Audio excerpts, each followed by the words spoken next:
यही वो उम्र है जिसमें फ्यूचर बन भी सकता है और बर्बाद भी हो सकता है। माँ 9 महीने बच्चों को कोख में रखकर सींचती है, पिता तमाम उम्र उसकी परवरिश खुशी खुशी करता है। पर मेरी अपनी बेटी को समझाने में मेरे पसीने निकल जाते हैं। आपके माँ बाप बूढ़े हो रहे हैं और ये समय फिर नहीं आएगा। माँ बाप तो फिर भी माफ कर देंगे, पर वो माफ नहीं करेगा। पिता होना इतना मुश्किल है।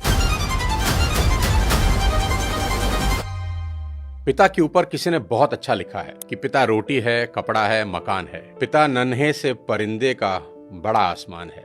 पिता है तो घर में प्रतिपल राग है। पिता से माँ की चूड़ी, बिंदी और सुहाग है। पिता है तो बच्चों के सारे सपने हैं। पिता है तो बाजार के सब खिलौने अपने हैं। नमस्कार दोस्तों, मैं सोनू शर्मा। आज बात उस इंसान की जो जीवन में शायद सबसे अधिक कुर्बानी देता है और जिसे जीवन में सबसे कम क्रेडिट नसीब होता है, पिता। आखिर कौन है पिता? पिता वो है जो नौकरी पर जाता तो जवान है पर लौटता बूढ़ा होकर है। एक बाप अपनी पूरी जिंदगी अपने बच्चों के सपने पूरे करने और घर को ठीक से चलाने में निकाल देता है। उसके जेब में पैसे हों ना हों, पर दिल में हौसला जरूर होता है।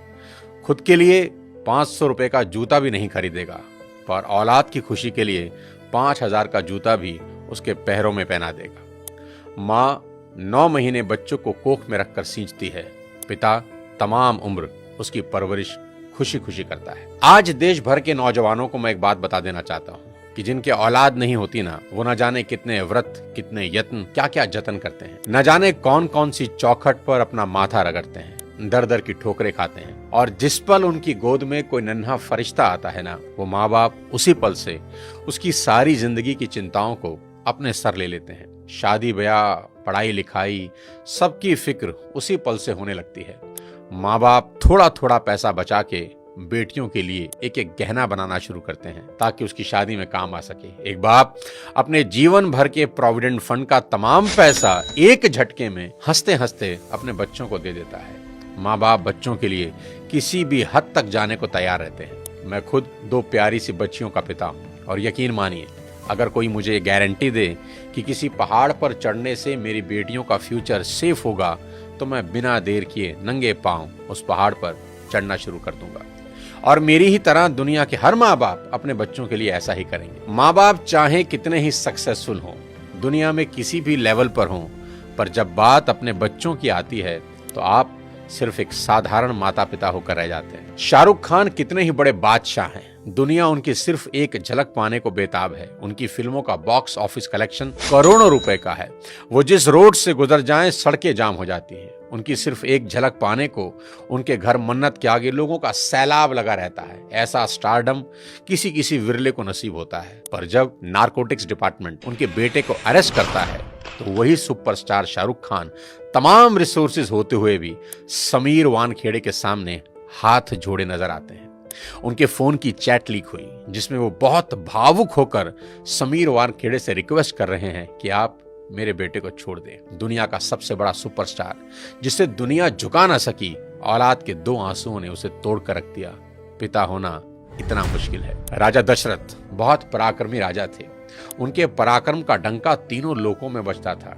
जब देव और दानवों के बीच युद्ध हुआ तो खुद भगवान इंद्र राजा दशरथ से मदद मांगने आए। दानवों की सेना जिस राजा दशरथ के नाम से कांपती थी, उन्हीं राजा दशरथ ने अपने पुत्र राम के बिछड़ते ही अपने प्राण त्याग दिए। इतने पराक्रमी राजा भी पुत्र मोह से ऊपर ना उठ सके। पिता होना इतना मुश्किल होता है। महाराजा दशरथ हो या शाहरुख खान और ना जाने कितने ही लोग, पूरी दुनिया के सामने कुछ और होते हैं, पर बात जब अपनी औलाद की आती है तो सबकी पर्सनैलिटी के अलग एंगल देखने को मिलते हैं। माँ बाप होना इतना मुश्किल है। सिर्फ पिता ही नहीं, माँ का कर्ज तो मरकर भी नहीं उतारा जा सकता। बच्चे का मलमूत्र माँ बाप के अलावा कौन साफ कर सकता है, और ऐसा वो खुशी खुशी करते हैं। इसलिए शायद भगवान ने माँ बाप की पूजा खुद से भी पहले बताई है। बच्चा बीमार होता है तो नींद माँ को नहीं आती। माँ बड़ी अद्भुत है। वो बच्चे के रोने के अंदाज से समझ आती है कि भूखा है या पेट में दर्द हो रहा है, क्योंकि बोल के तो बच्चा समझा नहीं सकता।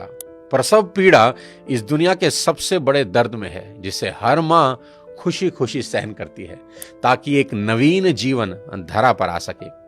कहते हैं कि 20 हड्डियों के एक साथ टूटने के बराबर जितना दर्द होता है ना, उतना ही दर्द एक माँ को होता है एक बच्चे को जन्म देते हुए।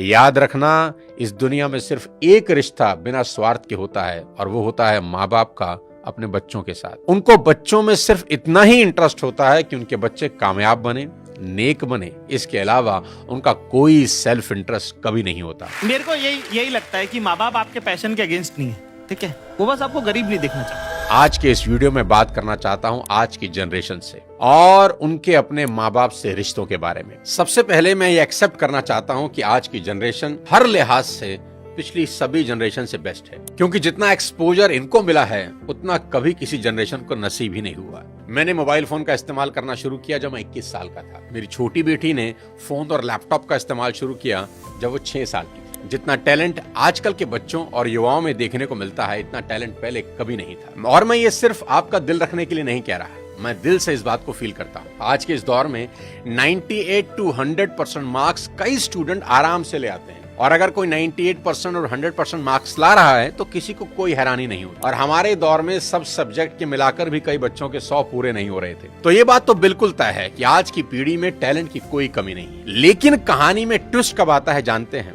जब बच्चे 14 से 20 साल की उम्र में होते हैं। अब इनके हार्मोन्स जम करने लगते हैं, और इसका सबसे गंभीर असर ये होता है कि ये हार्मोन्स बच्चों को पेरेंट्स से दूर कर देते हैं, क्योंकि इस उम्र में बच्चों को चाहिए आजादी, और माँ बाप वो आजादी देते नहीं, क्योंकि वो जानते हैं इस तरह की आजादी के लिए ये उम्र सही नहीं है। तो पेरेंट्स रोकते हैं, समझाते हैं, उनको पता है ये उम्र फिसलने वाली है। यही वो उम्र है जिसमें फ्यूचर बन भी सकता है और बर्बाद भी हो सकता है। अब यहां बच्चों को लगता है कि यही दो लोग मेरे दुश्मन हैं। यहां बच्चे अब माँ बाप से झूठ बोलना शुरू कर देते हैं, चीजें छुपाना शुरू कर देते हैं। बच्चों को अब दोस्तों के साथ रहने में ज्यादा मजा आने लगता है। अपने ही माँ बाप अब दुश्मन दिखाई पड़ने लगते हैं। अगर किसी बात पर माँ बाप डांट दें तो आजकल के बच्चों का एक फेवरेट डायलॉग है, आवर पेरेंट्स आर आउटडेटेड। पापा आप सठिया गए हो। और अगर बच्चे ऐसा कर रहे हैं तो मुझे इसमें कोई हैरानी की बात नजर नहीं आती। ये नेचुरल है, सभी करते हैं।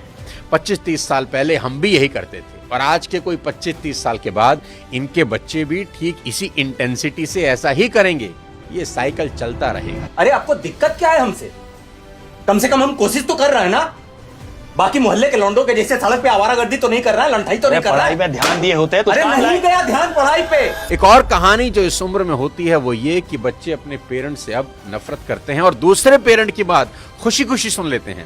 यहाँ अपना ही एग्जाम्पल देता हूँ। आज बहुत लोग मेरी बात सुनते हैं और मानते हैं, दूर दूर से कंसल्टेशन लेने आते हैं, पर मेरी अपनी बेटी को समझाने में मेरे पसीने निकल जाते हैं। कपिल शर्मा के शो में आमिर खान का भी यही प्रॉब्लम है, जो उन्होंने बताया कि सभी स्टार्स के बच्चे अपने करियर की सलाह मुझसे लेने आते हैं, पर मेरे अपने बच्चे मेरी बात नहीं सुनते।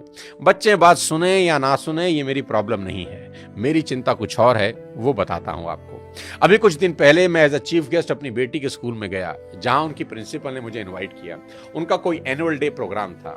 मैंने वहां भी यही कहा कि मेरी चिंता बच्चों की परसेंटेज को लेकर कुछ ज्यादा नहीं है, क्योंकि पिछले 20 साल में कोई 200 से ज्यादा कॉर्पोरेट्स को मैं ट्रेन कर चुका हूं, और मैं जानता हूं कि स्कूल और कॉलेज में पढ़ाई जाने वाली 90% बातें जिंदगी में कहीं काम नहीं आती, और 90% बातें जो जिंदगी में काम आती हैं वो स्कूल और कॉलेज में पढ़ाई ही नहीं जाती। मुझे तो याद ही नहीं कि कब sine theta upon cos theta is equal to tan theta मैंने अपनी जिंदगी में कहीं इंप्लीमेंट किया।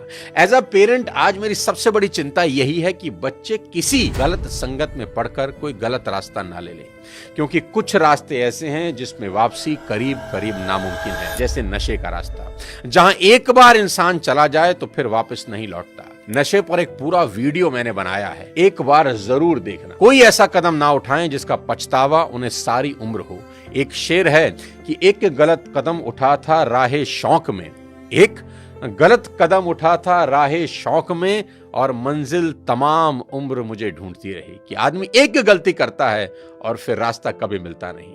और मेरी तो सभी स्कूल टीचर से बस इतनी ही उम्मीद है और गुजारिश है कि वो बच्चों को एक अच्छा इंसान बना दें, क्योंकि टीचर आज जो पढ़ाने वाले हैं उससे ज्यादा ज्ञान तो गूगल पर एक क्लिक में अवेलेबल है। आज टीचर की रिस्पॉन्सिबिलिटी पहले से कहीं ज्यादा है, वो अपने स्टूडेंट्स को मॉरल वैल्यू सिखा दें, बस देश के लिए कुछ करने का जज्बा उनमें भर दें तो सोने पर सुहागा हो जाए। और अगर माँ बाप के प्रति ग्रेटिट्यूड की भावना उनके अंदर आ जाए तो वो कुछ ना कुछ जिंदगी में कर ही लेंगे। टीचर इंश्योर करें कि बच्चे कुछ भी छुपाएं नहीं और अपनी सभी छोटी बड़ी बातें अपने टीचर से या पेरेंट्स से डिस्कस जरूर करें। उन्हें समझाएं कि अगर कोई भी प्रॉब्लम है तो उसका हल जरूर है। आज की बेहद होनहार जनरेशन से इतनी ही रिक्वेस्ट करना चाहता हूं कि पिता की इज्जत राम की तरह करना, कि पिता के वचन पूरे करने को जीवन के 14 बरस कठोर वनवास में गुजार दिए उस व्यक्ति ने, और वो भी खुशी खुशी। आपके माँ बाप को आपसे कुछ नहीं चाहिए, वो तो अपने जाने के बाद अपनी सारी प्रॉपर्टी संपत्ति आपको ही देकर जाने वाले हैं।